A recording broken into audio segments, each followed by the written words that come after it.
विकासनगर विधानसभा क्षेत्र में जितने घोटाले किए जा रहे हैं, जितने घोटाले हुए हैं, जिस तरह से इस विधानसभा को गलत रास्तों पे लगाया जा रहा है और गलत तरीके से विकासनगर में जब ब्लॉक प्रमुख का चुनाव हुआ तो जितने बीडीसी थे 80% बीडीसी मेरे पास बैठे हैं, मेंबर्स सब मेरे पास बैठे हैं। एक आदमी को ऑब्जर्वर बना करके, एक सीनियर लीडर को ऑब्जर्वर बना के भेजा जाता है एक बड़े नेता के यहाँ, और वहाँ पर इधर उधर से बुला के जो मेंबर्स नहीं थे उनको खड़े करके 20-22 लोग गिना दिए। ये जो है ये प्रमुख के कैंडिडेट है और अल्पमत में एक कैंडिडेट डिक्लेयर कर दिया गया। हाँ, तो ये हुआ कि अल्पमत में एक ब्लॉक प्रमुख को नॉमिनेट कर दिया, तो पार्टी के हम सब तो हमने पार्टी के निर्णय का सम्मान करते हुए सबको जो गिनती वोटों की वो साफ बता दी। और वो वन साइडेड था, क्योंकि जो पार्टी के अंदर दूसरे कैंडिडेट थे उनको सबको समझा बुझा करके। अब कालसी चलते हैं। कालसी में फर्स्ट डे से हमारे पास 70% मेंबर थे। एक नेता के कहने पर कैंडिडेट डिक्लेयर नहीं किए। मैंने बड़ी जानकारी अपने मन में बिठाई कि क्या हो सकता है जो हम जहां बहुमत में, जहां अल्पमत में वहां डिक्लेयर कर दिया पार्टी का, जहां हम बहुमत में हैं, पार्टी बहुमत से जो है 70% मेंबर्स एक जगह बैठे हैं, वहां कैंडिडेट डिक्लेयर नहीं किया जा रहा है। ठीक है, इंटरनली हो सकता है कि कई कैंडिडेट होंगे, हो सकता है, तो वो इंटरनल डेमोक्रेसी में होता सबको बिठाया जाता है, लेकिन ये निर्णय कराना कि पार्टी वहाँ कोई कैंडिडेट ही डिक्लेयर नहीं करेगी। तो जो तीनों हमारे प्रमुख चुनाव लड़े हैं, जीते भी हैं, वो भारतीय जनता पार्टी के अधिकृत प्रत्याशी नहीं थे। अधिकृत प्रत्याशी नहीं थे। चक्राता के दो में से एक कैंडिडेट, जो दोनों हमारे पास बैठे हैं, एक कैंडिडेट को सीधा बाइज्जत गाड़ी से कांग्रेस के खेमे में भेज दिया गया। ये दो पॉलिटिकल बातें जो मुझे फिलहाल अभी कहनी है। मैं लौट के क्योंकि चक्राता का जिक्र इसलिए किया कि वो विकासनगर से कनेक्टेड था। एक जगह आपने ऐसा कह दिया, ये पार्टी का नहीं था, ये एक व्यक्ति, एक सीनियर का काम था। ये सारा एक सिर फिरे अधिकारी ने, जो भ्रष्टाचार का सबसे बड़ा प्राय है, पंचायत का मुखिया था, उसने जिला पंचायत अध्यक्ष के लिए आरक्षण चेंज कर दिया। क्या खाया होगा, क्या पिया होगा, ये तो वो जाने, लेकिन आरक्षण परिवर्तित करना, उस संविधान के मुंह पर सीधा थप्पड़ मारा गया। इसे आधिकारिक स्तर पर हुआ, या आधिकारिक स्तर पर जिनका जिसमें स्वार्थ लिप्त था व्यक्तियों का, उनका था। इसमें पार्टी का कोई रोल नहीं था। पार्टी के लीडर भुचके रह गए। विकासनगर में 2-3 चीजें मुझे कही काफी वर्षों से, वैसे तो मतलब जो मैं वॉच कर रहा हूँ 8-9 साल से, लघु सिंचाई विभाग में करोड़ों रुपया यहाँ आया और उस पैसे को नगद बांट लिया गया। नगद सिंचाई विभाग में जानबूझ करके नहरों को, जानबूझ करके बनी बनाई नहरों को हर साल तोड़ते हैं, उसी पत्थर को निकालते हैं, धो करके उसी को लगाते हैं। ये जो हमारी नहरें हैं, जो बड़ी नहरें हैं, उन नहरों पर कोई ऐसा नहीं कि कोई मलबा बह रहा है या कोई पत्थर, नदी की तरफ पत्थर बह रहे हैं कि तोड़ रहे हैं। उसमें सिंपल एक पानी की धार बहती है, तो करीब 10 साल तक उसका कोई काम होना नहीं चाहिए। यदि 10 साल से पहले, वैसे तो ये कहते हैं कि 20 साल तक हमारी लिमिट है, मेरे पास लिखते आया हुआ विभाग से, एक नहर बनती है तो 20 साल तक हम उसकी जीवन को मानते हैं। तो हर साल उसमें घोटाला करते हैं, फर्जी एस्टीमेट बनवाते हैं, और फिर इंजीनियरों को बुला करके, एक नेताजी ये काम इसको दे दो, ये काम इसको दे दो, ये काम इसको दे दो। आप जानते हैं कैसे करते हैं? पीडब्ल्यूडी में जांच हुई, पीडब्ल्यूडी में जांच हुई एक अधिकारी की कि आपने ये जो टेंडर लगे थे, इसमें किस आधार पे आपने जो है ये टेंडरों का कि जो है वो ये बंदरबांट करी है और किस आधार पे आपने इनके टुकड़े किए हैं। तो अधिक शासी अभियंता का बयान है कि फलाने फलाने विधायक द्वारा मुझे निर्देश दिए गए कि इनको इसी तरह से करो। तो जब जांच आगे बढ़ी कि तो इन जो ठेकेदार हैं जिनको दिए गए हैं वो भी आइडेंटिफाइड हैं, इनके नाम पर कैसे टेंडर हुए। तो अभियंता ने एक अखबार की कटिंग दिखाई शाह टाइम की कि हमने तो अखबार में खुला प्रचार किया, प्रसारित किया, टेंडर नोटिस जारी किया, ठेकेदार जो आए उन्होंने टेंडर डाले। थोड़ी देर के लिए वो बात बहुत ही प्रासंगिक थी, बहुत सही बात उन्होंने कही। लेकिन उस अखबार की जब जानकारी की गई आरटीआई एक्टिविस्ट द्वारा तो शाह टाइम के जो ओरिजिनल अखबार है वो निकाला तो ओरिजिनल अखबार में वो टेंडर नोटिस ही नहीं था। और ओरिजिनल अखबार के एक कॉलम में उसमें जो है एक फर्जी नोटिस बनवा करके उसमें चिपकाया गया और उसकी फिर कॉपी करके वो दिखाई गई, वो भी जांच में आया। सिंचाई विभाग अंबाड़ी में कुछ साल पहले एक सहायक अभियंता के को दौड़ा के सड़क पर दौड़ाया और एक बड़े नेताजी ने उसके पीछे से जूता फेंका, पीठ पर मारा जूता। ये घटना आप सब लोग जानते हैं, आप लोग जानते हैं ये हुआ है। लव जिहाद पे बोलते हैं, लव जिहाद, लव अफेयर। यहाँ विकास नगर के एक नेताजी बोलते हैं ये कर देंगे वो कर देंगे। दरगाहों पर गैर कानूनन ढंग से विधायक निधि का पैसा लगता है। आप जानते हैं कि सांसद निधि, विधायक निधि, जिला पंचायत, इनकी जो विकास की धनराशि है धार्मिक स्थलों पर इस्तेमाल नहीं होती, इसका शासनादेश इसका नहीं। और 4 बजरी माफियाओं के साथ पार्टनरशिप करके ये समझते हैं कि अब हमारे साथ ये भी रहे ये भी रहे। इन नदियों को खत्म कर दिया है। पुलिस दबाव में है, प्रशासन दबाव में। मैंने खुद बात की है, मैं रात को बात करता रहा हूँ। ये खनन माफिया जो ये मिली भगत कर रहे हैं, इनके पास फर्जी गाड़ियाँ, एक गाड़ी हिमाचल भी रजिस्टर्ड है, वो यहाँ भी रजिस्टर्ड है। गाड़ी पे ट्रक के नंबर है और रजिस्टर्ड ये है, चालान होगा तो ट्रक का होगा। उन गाड़ियों में फर्जी रवाने भी रखे हैं, उन गाड़ियों में फर्जी मोहरें भी रखी है। ट्रक भरते हैं कहाँ से? यमुना नदी से। यमुना नदी को नंगा चीर करके नंगा कर दिया है। जो कर रहा है वो गलत है, जो करवा रहा है और करते हुए देख रहा है तब चुप है, वो सबसे बड़ा सरगना है, वही सबसे बड़ा दोषी है। अब चौकीदार जो है, जो माली है, वो बाढ़ को उखेड़े या बाढ़ ही खाने लग जाए खेत में, तो यहाँ वो किस्सा हो रहा है। मैं इन सब की जांच के लिए चाहता हूँ कि जांच हो। यहाँ की विधायक निधि की पूरी सूची आप लोगों को अपने प्रिंट मीडिया पर डालनी चाहिए। कई लोगों को पता ही नहीं है कि हमारे यहाँ विधायक निधि के काम हुए। सूची में आपको मिलेगा, काम नहीं है, और जो मिलेगा वहाँ आप देखेंगे कि पहले से काम हुए पड़े। इस पर पहले भी इस पर जांच हुई और सही पाया गया, कार्रवाई हुई और कार्रवाई को दबा दिया गया। एमपी साहिबा की योजना पर भी पैसे निकालने की कवायद थी, आप लोगों ने, मीडिया वालों ने उजागर कर दिया, तो दाएं बाएं की चिट्ठियाँ लिखला करके सब। खनन पर मैं एक बात बतानी चाहता हूँ, ये आश्चर्य की बात है, खनन पर 2-3 जगह चौकियाँ लगी हुई हैं। 1-2 जगह तो इनके दलाल हैं जो पर्चियाँ नहीं काटते, वो पैसा वसूलते हैं ट्रक पे, जाओ हमें इतना दे दो, जाओ गिन करके।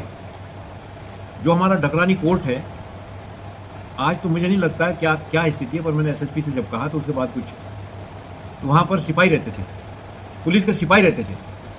वो जब ट्रक निकलते थे वो ट्रक वालों से वसूल करते थे और तब ट्रकों को जाने।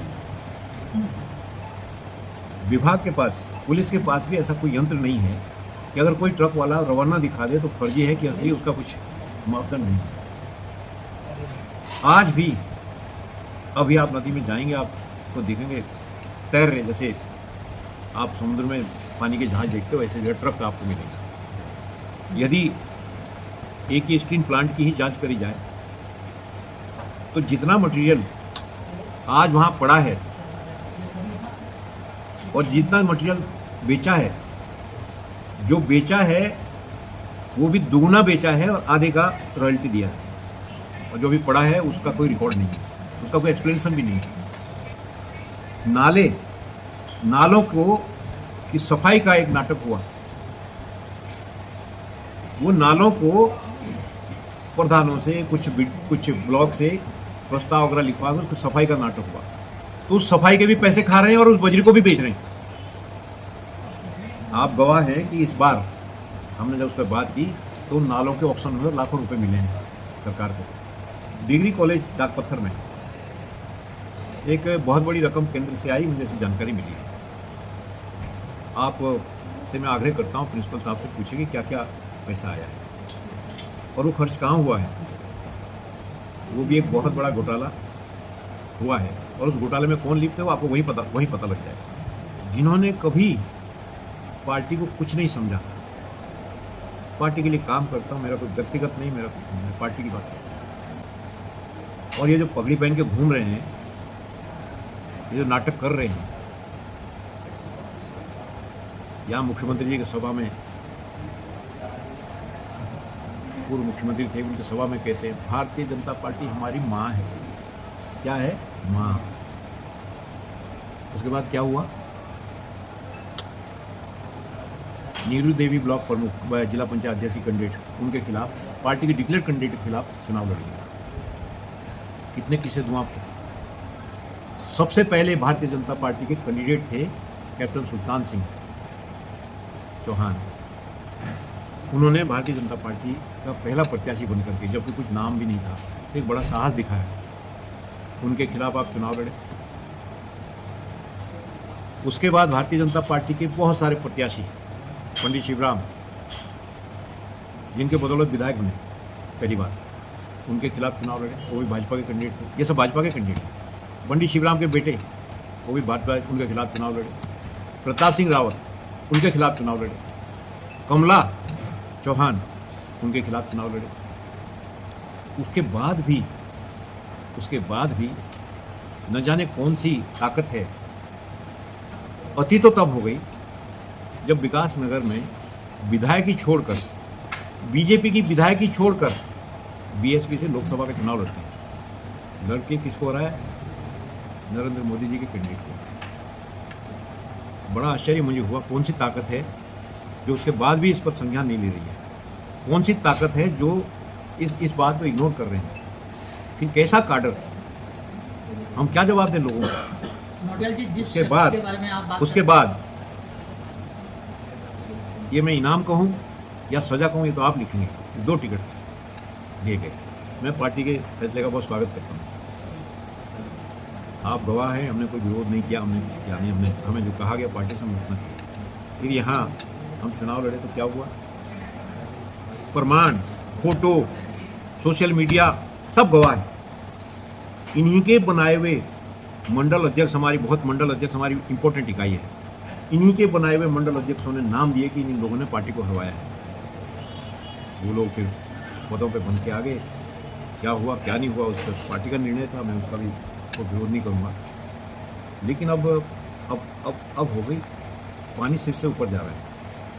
मैंने कल भी मीडिया के सामने कहा कि सेवा हो, राजनीति हो, जो भी हम व्यवहार करते हैं जीवन में, हमें अपने आत्मसम्मान को बचाते हुए, आत्मसम्मान को रखते हुए करना चाहिए। मुझे ही नहीं, सभी को करना चाहिए। जब वो नहीं है तो आदमी एक मृत शरीर है जिसमें आत्मा नहीं, वो शरीर लेकर घूम रहे हैं, तो कहाँ ले जाएंगे इसको?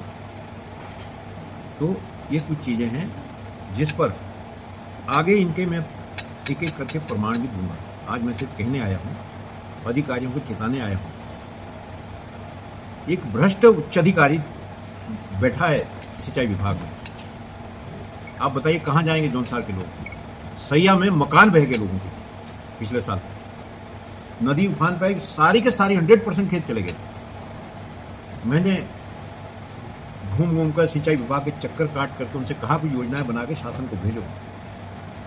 3 योजनाएं, जिनमें 2 छोटी थी वो भेजी गई, और चौथी योजना वो बड़ी थी, कोई 3-3.5 करोड़ की। तो 2 योजनाएं स्वीकृत होके बनाई गई उनके लिए। ये झगड़ा हुआ, ये टेंडर इसको दो, ये काम इसको दो, चलो किसी को भी दी।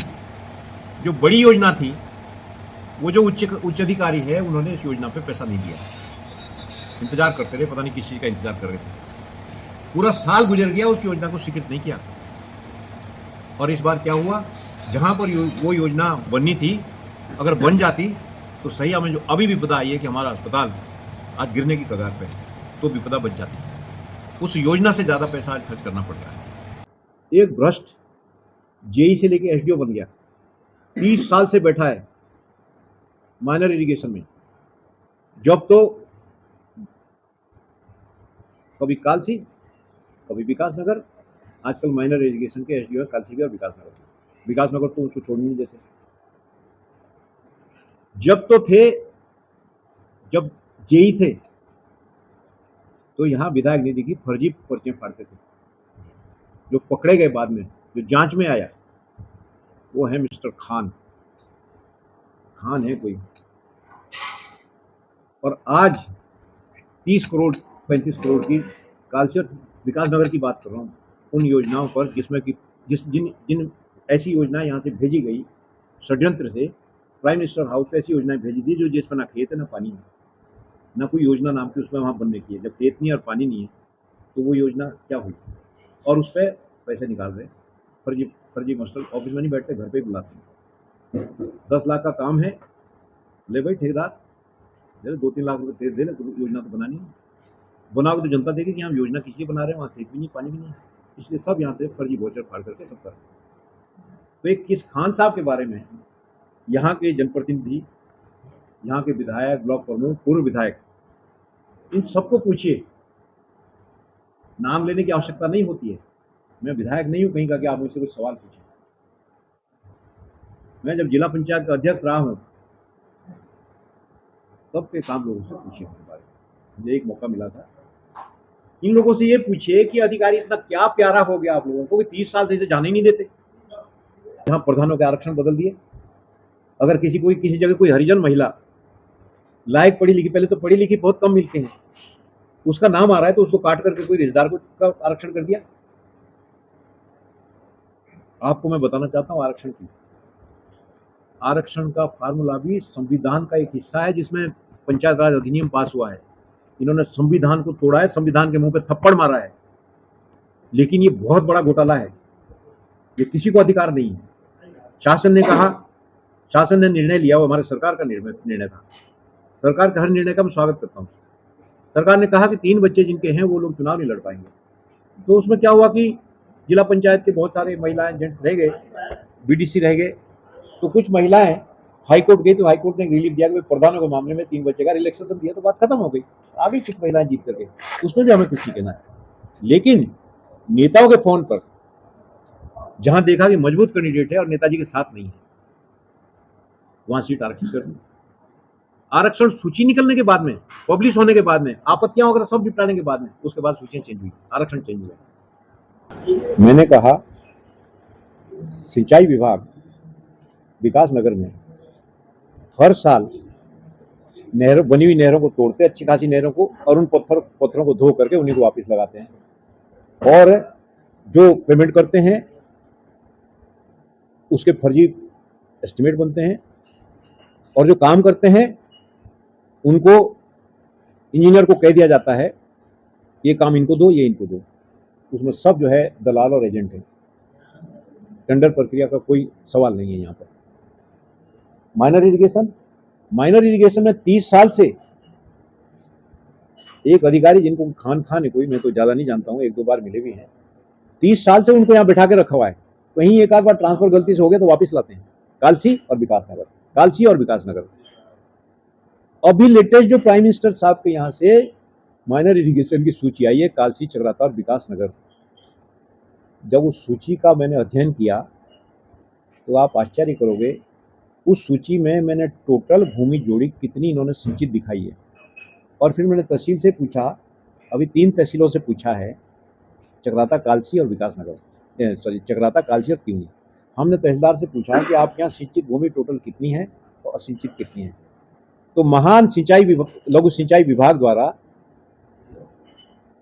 जितनी टोटल सिंचित और असिंचित है उतना एरिया सिंचित दिखा दिया कागजों, रिकॉर्ड पे आऊंगा, रिकॉर्ड लेकर अगली बार। और अभी माइनर इरिगेशन में वो पैसा सीधा नकद निकाला जा रहा है। कैसे, मैं बताऊं आपको। हमारा सबसे बड़ा विभाग है सिंचाई विभाग, जिसकी मैं बात कर रहा हूँ, और एक है नलकूप विभाग। पूरा पुछवादून, पूरी विकासनगर तहसील नलकूप और सिंचाई विभाग के कमांड में है। वहाँ लघु सिंचाई विभाग की कोई आवश्यकता नहीं है। लघु सिंचाई विभाग माननीय प्रधानमंत्री जी द्वारा उन योजनाओं के लिए क्रिएट किया, उन योजनाओं के लिए पैसा दिया जो कि नेचुरल सोर्स से पानी आ रहा है, उसको खेत तक पहुंचाना है।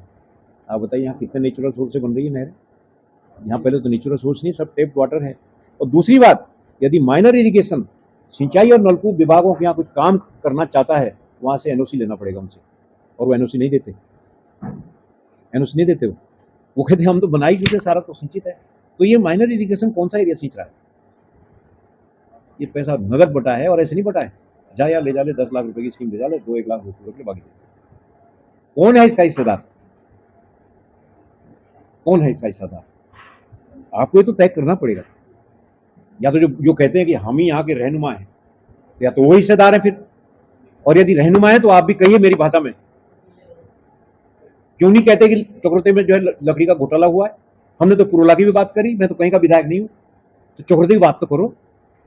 हमारे ब्लॉक प्रमुख हैं, एक पार्टी के हैं, हमारे जिला पंचायत अध्यक्षा हैं, हमारे विकासनगर के विधायक जो हैं उनका तो एरिया बहुत बड़ा है, उनका तो दायरा कुछ नहीं है, वो प्रधानमंत्री भी बन जाएंगे, कल मुख्यमंत्री भी बन जाएंगे, उनको कुछ भी बना दिया, हर समय तैयार है। चक्रोता कोई कार्यक्रम होगा वहां पहुंच जाएंगे, कहीं कोई कार्यक्रम होगा वहां पहुंच जाएंगे। पूछोगे अभी तो मिल जाएगा, मैं जननेता हूं। उनसे भी पूछ लीजिए एक बार कि जिस जौनसार बावर की माटी में पैदा हुए, कुछ तो बोलो कि ये जो जंगल खत्म कर दिए, 250-250 साल पुराने पेड़ काट दिए, उल्टा गांव वालों को भड़का रहे हैं, फिर ये नोटियाल करवा रहा है, हम तो तुम्हारे साथ हैं। इनके एक चेले ने, हमारे एक नेताओं के एक चेले ने कोरोना काल में 3 करोड़ रुपए की लकड़ी काट के बेची है यहाँ, और उससे यहाँ संपत्तियां खरीदी विकासनगर में। एक चेला ऐसा है जो 4th क्लास है कोटी, उसमें उसका मीडिया ने भी लिखा है, कोटी अस्पताल में 4th क्लास है। उसने इतनी लकड़ियां बेची है कि सहसधारा में प्लॉट खरीदे हुए हैं, सहसधारा रोड पे, जहां कोई बड़ा आदमी भी नहीं सोच सकता है। पीडब्ल्यूडी के मेट, एनएच के मेट, पटवारी, मास्टर, आप गवाह हैं, सब लगे हुए इस काम में। हमारे नेताओं को वोट चाहिए, इलाका जाए कहीं भी। डीएफओ कालसी को मैं बहुत बधाई देनी चाहता हूं। किन्नौर की रहने वाली एक महिला, जनजाति क्षेत्र से ही है, हिमाचल, जहां की लकड़ी की टहनी तक छू नहीं सकते। उसने एक बहुत बहादुरी का परिचय दिया कि घरों के ताले तक तोड़वा करके रात रात भर वहीं बैठ करके अपने छोटे बच्चे को छोड़ के वहाँ पर जो है उसने वहाँ जो है ये 6-7 हज़ार स्लीपर जो एकत्र किए हैं। उस बेचारी के भी पीछे पड़े हुए हैं, इनका ये करो, इनका वो करो। लेकिन मेरा सवाल ये है कि जब से चक्राता डिवीजन गठित हुआ है, तब से आज तक ये पहली बार ये ड्राइव चला है लकड़ी तस्करों को पकड़ने का, और वो भी एक महिला द्वारा। उसे डीएफओ को पुरस्कृत करना चाहिए। रही जांच की बात, मेरा इसमें कहना यह है कि इसमें सीधी जो है सीबीआई जांच होनी चाहिए। मुझे विश्वास नहीं है। एक राम कुमार नाम के अधिकारी थे, उन्होंने इतनी हद कर दी कि 2-3 भाई हैं, उनको ही ठेका दे दिया जो उसके काटने वाटने के, उन्होंने तो सफाई कर दिया वहां। उनकी जांच बिठाई, सस्पेंड रहे, जेल में रहे, उसके बाद फिर अधिकारी बना दिया। तो पहले इनको जेल में डालिए ना, इनको क्यों नहीं जेल में डालते? सस्पेंड कर दिया, जांच पे जांच, तारीख पे तारीख, और उसके बाद फिर बढ़िया पोस्टिंग। कौन करता है? मैं इसका विरोध करता हूँ। तो आप मानते हैं कहीं ना कहीं जांच पर भी दबाव, राजनीतिक दबाव होता है? बिल्कुल, जांच पर राजनीतिक दबाव। और ये ऐसे कुछ लोग जो है, कुछ लोग कहीं जाते नहीं, इलाके से कोई लेना देना नहीं। हमारी सरकार में हमारे मुख्यमंत्री जी को भी गुमराह करने की कोशिश करते हैं। मुख्यमंत्री ने तुरंत इस पर आदेश किया और तुरंत एक्शन लिया जब उनके नॉलेज में आया। मैंने भी बात की, तो मैंने उनसे आग्रह किया है कि जांच निष्पक्ष हो, तो अच्छा है कि कोई एक इंडिपेंडेंट एजेंसी करे इसकी जांच, सीबीआई करे। नेताओं की आरा मशीन चल रही है, कुछ इलीगल आरा मशीनें बिना चल रही नेताओं के संरक्षण में। मैं कहता हूं कि वन विभाग के अधिकारी भी मिले हुए हैं, बैरियर वाले भी मिले हुए हैं, और मिलेंगे क्या। मैं डीएफओ के पास बैठा हूं और एक गाड़ी रात को पकड़ी गई, अब एक नेता का फोन आता है इस गाड़ी को छोड़ दो। पुलिस दबाव में है और स्थानीय स्तर